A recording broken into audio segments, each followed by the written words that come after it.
എല്ലാ വിദ്യാർത്ഥികൾക്കും പുതിയൊരു വീഡിയോയിലേക്ക് സ്വാഗതം. ഈ വർഷത്തെ LBS nursing and paramedical degree കോഴ്സുകളിലേക്കുള്ള അലോട്ട്മെൻറ്റുകളുടെ ഭാഗമായിട്ടുള്ള നെക്സ്റ്റ് അലോട്ട്മെൻറ്റിലേക്കുള്ള അതായത് 16ാമത്തെ അലോട്ട്മെൻറ്റിലേക്കുള്ള ഓപ്ഷൻ രജിസ്ട്രേഷൻ വിദ്യാർത്ഥികൾക്ക് നവംബർ 13-ാം തീയതി മുതൽ 14-ാം തീയതി വൈകുന്നേരം 5 മണി വരെ LBS വെബ്സൈറ്റ് വഴി ലോഗിൻ ചെയ്തുകൊണ്ട് ഓപ്ഷനുകൾ നൽകാവുന്നതാണ്. അതായത് ഇന്നും നാളെയുമായിട്ട് ഓപ്ഷനുകൾ നൽകാവുന്നതാണ്.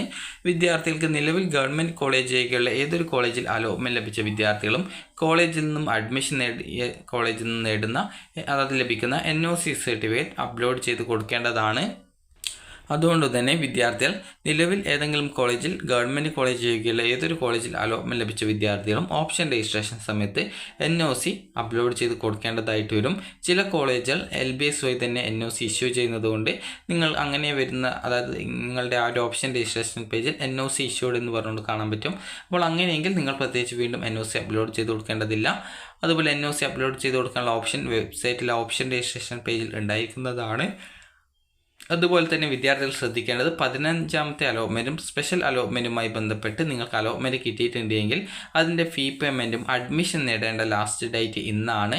അപ്പോൾ അതുകൊണ്ട് തന്നെ അലോട്ട്മെൻറ്റ് ലഭിച്ച വിദ്യാർത്ഥികൾ വെബ്സൈറ്റിൽ നിന്നും നിങ്ങൾക്ക് പ്രിൻ്റ് എടുത്ത ഫീ പേയ്മെൻറ്റ് സ്ലിപ്പ് ഉപയോഗിച്ചുകൊണ്ടോ അല്ലാന്നുണ്ടെങ്കിൽ ഓൺലൈൻ പേയ്മെൻറ്റ് വഴിയോ നിങ്ങൾക്ക് ഈ ഒരു ഫീ പേയ്മെൻറ്റ് ചെയ്യാം. ഫെഡറൽ ബാങ്കിൻ്റെ ശാഖ വഴി നിങ്ങൾക്ക് ഈ ഒരു ഫീ പേയ്മെൻറ്റ് ഇന്ന് വൈകുന്നേരത്തിനും നിങ്ങൾക്ക് അടക്കാവുന്നതാണ്. പ്രത്യേകം ശ്രദ്ധിക്കേണ്ടത് അഡ്മിഷൻ നേടുന്ന വിദ്യാർത്ഥികൾ ഫീ പേയ്മെൻറ്റ് ചെയ്യുന്നതായിരിക്കും കൂടുതൽ നല്ലത്. കാരണം നിങ്ങൾ അഡ്മിഷൻ നേടാതെ ഈ ഒരു ഫീ പേയ്മെൻറ്റ് ചെയ്യുന്നു എന്നുള്ളതുകൊണ്ട് പ്രത്യേകിച്ച് കാര്യമുണ്ടാവില്ല. കാരണം നിങ്ങൾ അലോട്ട്മെൻറ്റ് ലഭിച്ച് നിങ്ങൾ അഡ്മിഷൻ നേടിയിട്ടില്ല എങ്കിൽ അതായത് ഇവിടെ നൽകിയിട്ടുണ്ട് candidate who get allotment must join the allotted college otherwise they will not be considered for further allotments എന്ന് പ്രത്യേകം സൂചിപ്പിച്ചിട്ടുണ്ട്. അതായത് നിങ്ങൾക്ക് അലോട്ട്മെൻറ്റ് കിട്ടിയിട്ട് നിങ്ങൾ അഡ്മിഷൻ നേടാതിരിക്കുകയാണെങ്കിൽ ലഭിച്ച അലോട്ട്മെൻറ്റ് നഷ്ടപ്പെടുകയും പിന്നീട് വരുന്ന അലോട്ട്മെൻറ്റുകളിൽ പരിഗണിക്കപ്പെടുകയും ചെയ്യില്ല എന്നാണ് പറഞ്ഞിട്ടുള്ളത്. അപ്പോൾ അതുകൊണ്ട് തന്നെ നിങ്ങൾക്ക് അലോട്ട്മെൻറ്റ് കിട്ടി നിങ്ങൾ അഡ്മിഷൻ നേടുന്നുണ്ട് എങ്കിൽ മാത്രമേ ഈ ഒരു ഫീ പേയ്മെൻറ്റ് ചെയ്യേണ്ടതുള്ളൂ. കാരണം നിങ്ങൾക്ക് അഡ്മിഷൻ നേടാതെ ഫീ പേയ്മെൻറ്റ് മാത്രം ചെയ്ത് കഴിഞ്ഞാലും നിങ്ങൾക്ക് ലഭിച്ച ആ ഒരു സീറ്റ് നഷ്ടപ്പെടുന്നതായിരിക്കും. അതുപോലെ പിന്നീട് വരുന്ന അലോട്ട്മെൻറ്റുകളിൽ പരിഗണിക്കപ്പെടാതിരിക്കുകയും ചെയ്യുന്നതാണ്. അതുകൊണ്ട് തന്നെ ഇന്ന് വൈകുന്നേരം 5 മണിക്കുള്ളിൽ അഡ്മിഷൻ നേടുന്ന വിദ്യാർത്ഥികൾ ആണെങ്കിൽ മാത്രമേ നിങ്ങൾ ഈ ഒരു ഫീ പേയ്മെൻറ്റ് ചെയ്യേണ്ടതായിട്ടുള്ളൂ എന്നാണ് പറയാനുള്ളത്.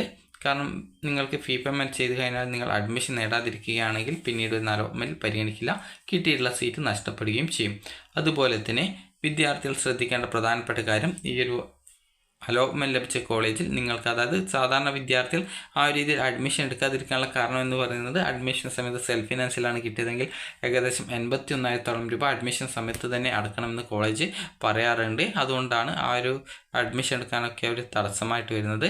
അപ്പോൾ വിദ്യാർത്ഥികൾക്ക് ഇനി വരുന്ന അലോട്ട്മെൻറ്റിലേക്ക് ഓപ്ഷൻ രജിസ്ട്രേഷൻ ചെയ്യാനായിട്ട് ഇന്ന് മുതലാണ് സാധിക്കുക. അതിനായിട്ട് വിദ്യാർത്ഥികൾ ചെയ്യേണ്ടത് LBS വെബ്സൈറ്റ് ഓപ്പൺ ചെയ്ത് സൈഡിലായിട്ടുള്ള 3 ലൈൻസിൽ ക്ലിക്ക് ചെയ്യുക. അതിനുശേഷം ലോഗിൻ ബട്ടണിൽ ക്ലിക്ക് ചെയ്യുക. നിങ്ങളുടെ ആപ്ലിക്കേഷൻ നമ്പർ നൽകി വെരിഫൈ ചെയ്ത് രജിസ്ട്രേഷൻ ഐഡിയും പാസ്വേഡ് നൽകി സൈൻ ഇൻ ചെയ്യുക. ലോഗിൻ ചെയ്യുന്ന സമയത്ത് വിദ്യാർത്ഥികൾക്ക് ഇതുപോലെ നിങ്ങൾക്ക് ആപ്ലിക്കേഷൻ സ്റ്റാറ്റസ് പേജിലേക്ക് പോകുന്നതായിരിക്കും. അപ്പോൾ വിദ്യാർത്ഥികൾക്ക് ഇവിടെ നിങ്ങൾക്ക് കാണാൻ സാധിക്കുന്നതാണ്. അതായത് താഴോട്ടേക്ക് സ്ക്രോൾ ചെയ്യുന്ന സമയത്ത് ലേറ്റസ്റ്റ് അലോട്ട്മെൻറ്റ്സ് എന്നുള്ള ഭാഗത്ത് നിങ്ങൾക്ക് കാണാൻ സാധിക്കും. ഡിസ്ക്രിപ്ഷൻ എന്ന് പറഞ്ഞുകൊണ്ട് കാണാം. അവിടെ അലോട്ട്മെൻറ്റ് നമ്പർ 16 ഓപ്ഷൻ രജിസ്ട്രേഷൻ എന്ന് പറഞ്ഞുകൊണ്ട് കാണാൻ സാധിക്കും. ഈ ഒരു അലോട്ട്മെൻറ്റ് 15-ാം തീയതി തന്നെയാണ് പ്രസിദ്ധീകരിക്കുന്നത്. അപ്പോൾ വിദ്യാർത്ഥികൾക്ക് അതായത് 15-ാം തീയതിയാണ് പ്രസിദ്ധീകരിക്കുക. 13, 14 തീയതികളിലായിട്ടാണ് ഓപ്ഷൻ രജിസ്ട്രേഷൻ ഉള്ളത്. അതായത് ഇന്നും നാളെയുമായിട്ടാണ് ഓപ്ഷൻ രജിസ്ട്രേഷൻ ഉള്ളത്. അപ്പോൾ ഇവിടെ രജിസ്റ്റർ എന്ന് പറഞ്ഞുകൊണ്ടുള്ള ഓപ്ഷൻ കാണാൻ പറ്റും. അപ്പോൾ നിങ്ങൾക്ക് താല്പര്യമുള്ള കോളേജിൽ പാരാമെഡിക്കൽ ഡിഗ്രി കോഴ്സുകളിലേക്ക് നിങ്ങൾക്ക് താല്പര്യമുള്ള ഏതൊക്കെ കോളേജുകളാണുള്ളത് ആ ഒരു കോളേജിലൊക്കെ നിങ്ങൾക്ക് വേണ്ട ഓപ്ഷനുകൾ നിങ്ങൾക്ക് നൽകാവുന്നതാണ്. അപ്പോൾ വിവിധ കോഴ്സുകളുണ്ട്. അപ്പോൾ നിങ്ങളുടെ പ്രയോറിറ്റി ബേസിൽ നിങ്ങൾ അഡ്മിഷൻ എടുക്കുമെന്ന് ഉറപ്പുള്ള കോളേജുകളായിരിക്കും നിങ്ങൾ ഓപ്ഷൻ നൽകേണ്ടത്. ഇപ്പോൾ ഒരു ഉദാഹരണം പറയുകയാണെങ്കിൽ നിങ്ങളിപ്പോൾ MLT ആണ് സെലക്ട് ചെയ്യുന്നതെങ്കിൽ അത് നിങ്ങൾക്ക് ഇതിൻ്റെ ഫീസും കാര്യങ്ങളൊക്കെ നിങ്ങൾക്ക് അറിയാൻ സാധിക്കുന്നതാണ്. അതായത് ഇപ്പോൾ നിങ്ങളിപ്പോൾ MLT ആണ് സെലക്ട് ചെയ്യുന്നതെങ്കിൽ അതിന് നെക്സ്റ്റ് ഓപ്ഷനായിട്ട് ഞാൻ ജസ്റ്റ് ഒന്ന് സേവ് ചെയ്യുന്നു. അപ്പോൾ ഇങ്ങനെ സേവ് ചെയ്തിട്ട് അതിൻ്റെ ആ ഒരു ഫീസും കാര്യങ്ങളൊക്കെ നിങ്ങൾക്ക് അറിയാൻ സാധിക്കും. അതായത് ഇവിടെ താഴേക്ക് സ്ക്രോൾ ചെയ്യുന്ന സമയത്ത് നിങ്ങൾക്ക് ഇവിടെ കാണാം അവിടെ എത്ര രൂപയാണ് ഫീസ് വരുന്നത് എന്നുള്ളത്. ട്യൂഷൻ ഫീസ് 80,850 രൂപ. അതുപോലെ സ്പെഷ്യൽ ഫീസ് 14,500 രൂപ. അതായത് ടോട്ടൽ നോക്കുന്ന സമയത്ത് ഏകദേശം ഒരു 95,000 സംതിങ് രൂപയോളം ഫീസ് വരും. അപ്പോൾ ഈ ഒരു രീതിയിലാണ് ഇതിൻ്റെ ഫീസും കാര്യങ്ങളൊക്കെ വരുന്നത്. അപ്പോൾ നിങ്ങൾ കൃത്യമായിട്ട് നിങ്ങൾക്ക് അലോട്ട്മെൻറ്റ് ലഭിച്ചു കഴിഞ്ഞാൽ അഡ്മിഷൻ നേടും എന്ന് ഉറപ്പുള്ള ഏതൊരു കോളേജും നിങ്ങൾക്ക് ഓപ്ഷൻസ് ആയിട്ട് ഉൾപ്പെടുത്താം. ഈ ഒരു ലിസ്റ്റിൽ ഓപ്ഷൻ്റെ ഭാഗത്ത് നിങ്ങൾക്ക് ഏതൊക്കെ ഓപ്ഷൻ വേണം എന്നുള്ളത് 1, 2, 3 ഈ രീതിയിൽ ആ ഒരു ബോക്സിൽ ടൈപ്പ് ചെയ്ത് കൊടുത്ത ശേഷം നിങ്ങൾക്ക് സേവ് ചെയ്താൽ മതി. നെക്സ്റ്റ് ഓപ്ഷൻ എന്നുള്ള ആ ഒരു ബട്ടൺ നിങ്ങൾ ഓരോ പ്രാവശ്യവും ക്ലിക്ക് ചെയ്ത് ആ ഒരു രീതിയിൽ നൽകേണ്ടതില്ല. അതുപോലെ തന്നെ നിങ്ങൾക്ക് നൽകിയിട്ടുള്ള ഓപ്ഷൻ സേവ് ചെയ്തിട്ടുണ്ടെങ്കിൽ നിങ്ങൾക്കത് റിമൂവ് ചെയ്യണമെങ്കിൽ അവിടെ റിമൂവ് എന്നുള്ള ഓപ്ഷൻ ആ ഒരു ഓപ്ഷൻ്റെ നേരെ ഉണ്ടാകും. ആ ഒരു ഓപ്ഷൻ ക്ലിക്ക് ചെയ്ത് അതായത് റിമൂവ് എന്നുള്ള ബട്ടൺ ക്ലിക്ക് ചെയ്ത് ആ ഒരു ഓപ്ഷൻ ഒഴിവാക്കുകയും സേവ് ചെയ്യുകയും ചെയ്യാവുന്നതാണ്. ഇപ്പോൾ ഞാനിപ്പോൾ ഇവിടെ ഈ ഒരു കോളേജ് ചേർത്തിട്ടുണ്ട്. ഇതിപ്പോൾ എനിക്ക് ആ ഒരു കോളേജ് വേണ്ട, അത് ഞാൻ റിമൂവ് ചെയ്യുകയാണ് എന്നുണ്ടെങ്കിൽ ആ ഒരു ഓപ്ഷൻ്റെ നേരെയായിട്ട് നിങ്ങൾക്ക് ഇവിടെ റിമൂവ് ഓപ്ഷൻ കാണാൻ സാധിക്കും. അപ്പോൾ ഞാൻ ആ ഒരു ഓപ്ഷൻ്റെ നേരെയുള്ള ആ ഒരു റിമൂവ് ബട്ടൺ ക്ലിക്ക് ചെയ്യുന്നു. അപ്പോൾ ഇവിടെയുള്ള ആ റിമൂവ് ബട്ടൺ ക്ലിക്ക് ചെയ്യുന്ന സമയത്ത് ആ ഒരു ഓപ്ഷൻ അവിടെ നിന്ന് റിമൂവ് ആയിട്ടുണ്ടാവും. അതിനുശേഷം ഇവിടെയുള്ള സേവ് ബട്ടൺ ക്ലിക്ക് ചെയ്യുന്നു, ആ ഒരു ഓപ്ഷൻ ഒഴിവാക്കുന്നു. ഈ ഒരു രീതിയിൽ നിങ്ങൾക്ക് വേണ്ടാത്ത ഓപ്ഷൻസ് ആണ് നിങ്ങൾ നൽകിയിട്ടുള്ളതെങ്കിൽ അത് നിങ്ങൾക്ക് റിമൂവ് ചെയ്യാൻ സാധിക്കും. അപ്പോൾ നിങ്ങളുടെ പ്രയോറിറ്റി ബേസിൽ ആയിരിക്കണം നിങ്ങൾ ഓപ്ഷൻസ് കൊടുക്കേണ്ടത്. കാരണം അലോട്ട്മെൻറ്റ് കിട്ടിക്കഴിഞ്ഞാൽ അഡ്മിഷൻ നേടേണ്ടതായിട്ട് വരും. അതുപോലെ തന്നെ സെൽഫ് ഫിനാൻസിലാണ് നിങ്ങൾക്ക് കിട്ടുന്നതെങ്കിൽ വിദ്യാർത്ഥികൾ ഏകദേശം അതായത് 1 ലക്ഷം രൂപയ്ക്ക് അടുത്ത് ഫീസ് വരും. അതായത് ഒരു ഉദാഹരണത്തിന് MLT ഇപ്പോൾ ഞാനിപ്പോൾ ഒരു ഗവൺമെൻറ് കോളേജ് കൊടുക്കുന്നുണ്ട്. അതിനുശേഷം നിങ്ങൾക്ക് അടുത്ത സെൽഫ് ഫിനാൻസ് കോളേജും ഒരു കോളേജ് കൊടുക്കുന്നു. അപ്പോൾ അതിനുശേഷം ഇതിൻ്റെ ഫീസിൻ്റെ കാര്യങ്ങൾ നമുക്ക് നോക്കാം. ഇതിനെ സേവ് ചെയ്യുന്ന സമയത്ത് ആ ഒരു ഫീസും കാര്യങ്ങളൊക്കെ നിങ്ങൾക്ക് കാണാൻ സാധിക്കും.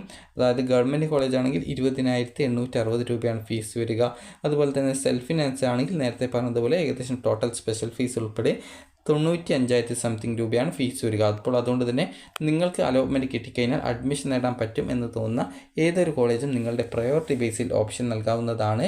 അപ്പോൾ 15-ാം തീയതിയാണ് ഈ ഒരു സ്പെഷ്യൽ അലോട്ട്മെൻറ്റ് വരിക. അപ്പോൾ 16, 17 തീയതികളായിട്ട് നിങ്ങൾ അഡ്മിഷൻ നേടേണ്ടതായിട്ടും വരും. അപ്പോൾ നിങ്ങൾക്ക് ഈ ഒരു വീഡിയോ ഉപകാരപ്രദമായിട്ടുണ്ടെങ്കിൽ ലൈക്ക് ചെയ്യുക, ഷെയർ ചെയ്യുക. Thank you for watching.